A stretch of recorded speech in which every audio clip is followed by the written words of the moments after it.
السلام علیکم ورحمۃ اللہ وبرکاتہ۔ میرے پیارے ویورز، میری مائیں بہنیں، دیکھنے والے، محبت کرنے والے، میرے چینل کو سبسکرائب کریں، میری حوصلہ افزائی ہوگی تاکہ میں نے جو مشن چلایا ہے میں اس کو پورا کروں، اور اس سے جو ارننگ ہوگی انشاءاللہ تبارک و تعالی میں غریبوں کی مدد کی غرض سے میں نے یہ بنایا ہے، تاکہ لوگوں کو جو ہے مسائل کا بھی پتہ چلے جو عوام الناس اکثر جو ہے نہیں جانتی، اور ہم علماء سے پوچھ بھی نہیں سکتے۔ ہمیں دنیا کے لیے سفر کرنا پڑے تو کر لیتے ہیں، لیکن دین کے لیے صحابہ کرام اور بزرگان دین نے جتنی قربانیاں دیں اور سفر کیے ہم سوچ بھی نہیں سکتے، اندازہ بھی نہیں لگا سکتے۔ آج مسئلہ ہے کہ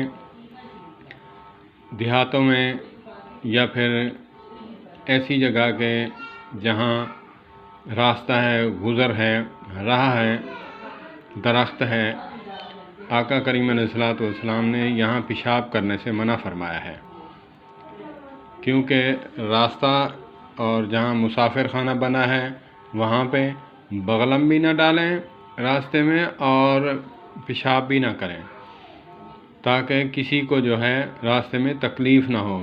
قربان جاؤں آقا کریم علیہ الصلوۃ والسلام پر ہماری کتنی رہنمائی فرمائی۔ ہم ہیں کہ جفا کرنے والے، وفا کرنے والے نبی کے ساتھ ہم کیا جفائیں کر رہے ہیں؟ ہمارا دینی دنیاوی فائدہ ہے۔ کیلے کا چھلکا ہے، آپ راستے میں نہیں پھینک سکتے، آپ کیلے کا چھلکا جو ہے وہ آپ اتار کر اسی شاپر میں بند کر کے کہیں ڈسٹ بین میں ڈالیں، یا کہیں کوڑا کرکٹ ہے تو وہاں پہ ڈالیں، وہاں نہ ڈالیں راستے میں، کسی کو تکلیف نہ ہو، آپ کی عبادتیں تباہ و برباد ہو جائیں گی۔ اللہ کو مخلوق بہت پیاری ہے، اور آقا کریم علیہ الصلوۃ والسلام نے کہا ہے کہ کسی کے ہاتھ اور زبان سے کسی کو تکلیف پہنچے تو وہ اپنے آپ کو مسلمان نہ سمجھے۔ تو اسی لیے جو ہے راستے میں پیشاب کرنا یہ بھی منع ہے، اور درخت کے نیچے وہاں بھی پیشاب کرنا منع ہے۔ تو کھڈوں اور بلوں میں جہاں سوراخ ہیں، کھڈے ہیں، بلے ہیں، تاکہ اس میں جو ہے اگر آپ پیشاب کریں گے اس سے کوئی چیز نکلے گی، آپ کو تکلیف پہنچائے گی، یا پھر اس میں جنات کا بسیرا ہوتا ہے اکثر اوقات، تو اس سے بیماریاں چمٹ جاتی ہیں انسان کو۔ تو ہمارا جو ہے دینی دنیاوی فائدہ ہے۔ یا پھر کیڑے مکوڑے ہیں، آپ کی پیشاب کی وجہ سے وہ مر جائیں گے، تکلیف میں آئیں گے، اس سے بھی منع فرمایا ہے۔ کیا کیا آقا کریم علیہ الصلوۃ والسلام کی ہمارے ساتھ رہنمائیاں، وفائیں۔ آقا کریم علیہ الصلوۃ والسلام نے ہماری بہت بڑی رہنمائی فرمائی۔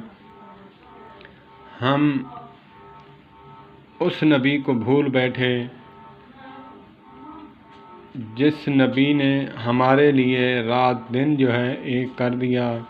اما عائشہ صدیقہ رضی اللہ تعالی عنہ فرمایا کرتی تھیں، اے پیارے حبیب، آپ اتنا کیوں مشقت اٹھاتے ہیں؟ آپ کے قدم مبارک سوج چکے ہیں۔ تو آقا کریم علیہ الصلوۃ والسلام فرماتے ہیں، عائشہ میں اللہ کا شکر گزار بندہ نہ بنوں؟ افلا اکون عبدا شکورا، کیا میں اللہ کا شکر گزار بندہ نہ بنوں؟ اللہ سے دعائیں مانگتے اور سجدے میں گڑ گڑاتے، اللہم اغفر لامتی امتی، اللہم اغفر لامتی امتی۔ ہم ہیں کہ پیارے نبی صلی اللہ علیہ وآلہ وسلم کی سنت کو کاٹ کر نالیوں میں پھینک آتے ہیں۔ ہم کتنے جفاکش لوگ ہیں، ہم بے درد بے رحم لوگ ہیں۔ جیسے اللہ پاک اپنی مخلوق سے 70 ماؤں سے بھی زیادہ پیار فرماتے ہیں، اسی طرح آقا کریم علیہ الصلوۃ والسلام بھی نہیں چاہتے کہ کوئی میرا امتی جہنم میں جائے، سب کو شفقت اور محبت سے جنت میں لے جانے والے ہیں۔ لیکن حدیث پاک ہے، اس حدیث کے مصداق ہم جب بنیں گے، کل امتی يدخلون الجنة إلا من أبى قيل ومن أبى يا رسول الله صلی اللہ تبارک و تعالی علیہ وسلم۔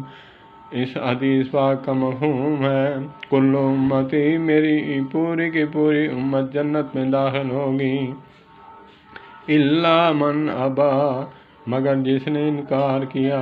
قیل ومن ابا یا رسول اللہ صلی اللہ علیہ وسلم، صحابہ کرام نے عرض کی یا رسول اللہ صلی اللہ تبارک و تعالی علیہ وسلم، کون ہے جو جنت میں جانے سے انکار کر دے؟ آقا فرماتے ہیں قال ومن اتانی دخل الجنت ومن عصانی فقد ابا، جس نے میری اطاعت کی، فرما برداری کی، وہ گویا جنت میں جائے گا، اور جس نے میری نافرمانی کی گویا کہ اس نے جنت سے جانے سے انکار کر دیا۔ اللہ اکبر، اللہ اکبر۔ اللہ پاک معاف فرمائے، اللہ سے توبہ کر لیں، اب بھی وقت ہے۔ اللہ پاک فرماتے ہیں 70 سال کے ہو گئے ہو، 40 سال کے ہو گئے ہو، اگر توبہ سچے دل سے کر لو گے تو صبح کا بھولا ہوا شام کو گھر آ جائے تو میں اسے بھولا نہیں کہتا۔ دنیا کے ہاں ہے کہ صبح کا بھولا ہوا شام کو گھر آئے تو لوگ معاف نہیں کرتے، اللہ معاف فرما دیتے ہیں۔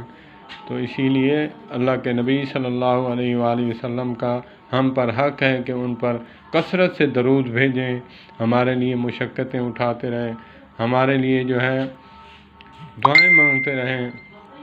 انہی کی بدولت ہم آج جو ہے قائم و دائم ہیں۔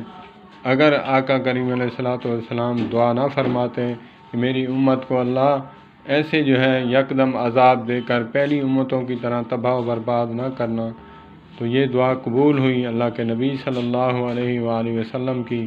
تو ہمیں چاہیے کہ ہم کثرت سے درود پڑھیں، ہم پر حق ہے، ہم پر اتنی اپنی جان کا حق نہیں، والدین کا حق نہیں، جتنا آقا کریم علیہ الصلوۃ والسلام کی ذات اقدس کا ہے۔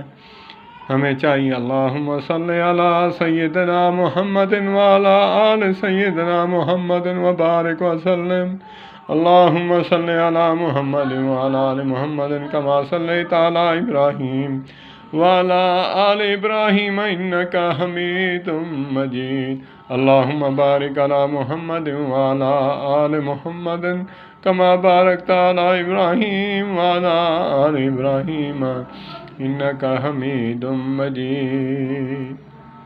والسلام علیکم ورحمۃ اللہ۔